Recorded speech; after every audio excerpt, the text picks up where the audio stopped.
نحمده ونصلي ونسلم على رسوله الكريم اما بعد فاعوذ بالله السميع العليم من الشیطان الرجیم بسم اللہ الرحمن الرحیم۔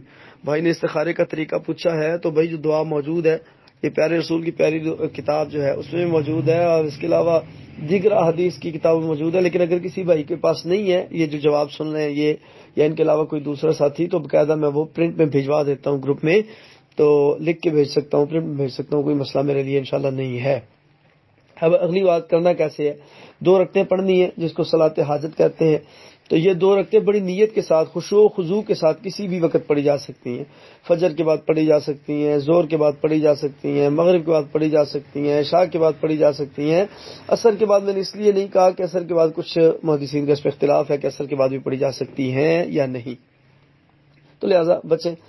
تو کچھ ساتھی سمجھتے ہیں کہ استخارے کی نماز ادا کر کے دعا پڑھ کے فوراً سونا ہی سونا، نہیں سونا ضروری نہیں ہے بھائی، آپ فجر کے بعد پڑھیں، پڑھنے کے بعد وہ جو ہے آپ اپنے معمولات میں اپنے کام کاج کریں، ٹھیک ہے۔ اور استخارے کی دعا آپ 5 سے 7 مرتبہ پڑھ سکتے ہیں، مطلب آپ ایک دفعہ 2 رکعتیں پڑھیں، اس کے بعد وہ دعا کھول کے پڑھ لیں اگر آپ کو زبانی نہیں آتی، وہ دعا اوپر سے دیکھ کے پڑھیں۔ اس کو پڑھنے کے بعد اگر آپ کا پھر بھی تسلی اور اطمینان نہیں ہوا تو آپ پنجابی اردو میں کہہ سکتے ہیں کہ اے اللہ میں تجھ سے مشورہ طلب کرنے کے لیے، تیری خیر طلب کرنے کے لیے، رزق حلال کے حصول کے لیے، تیری رضا طلب کرنے کے لیے یہ 2 نفل پڑھ بیٹھا ہوں، اس کے بعد دعا کر بیٹھا ہوں کہ میں یہ کام کرنا چاہتا ہوں، تو اگر اس کام میں میرے لیے بھلائی اور بہتری ہے تو مجھے توفیق دے دے کہ میں وہ کر لوں۔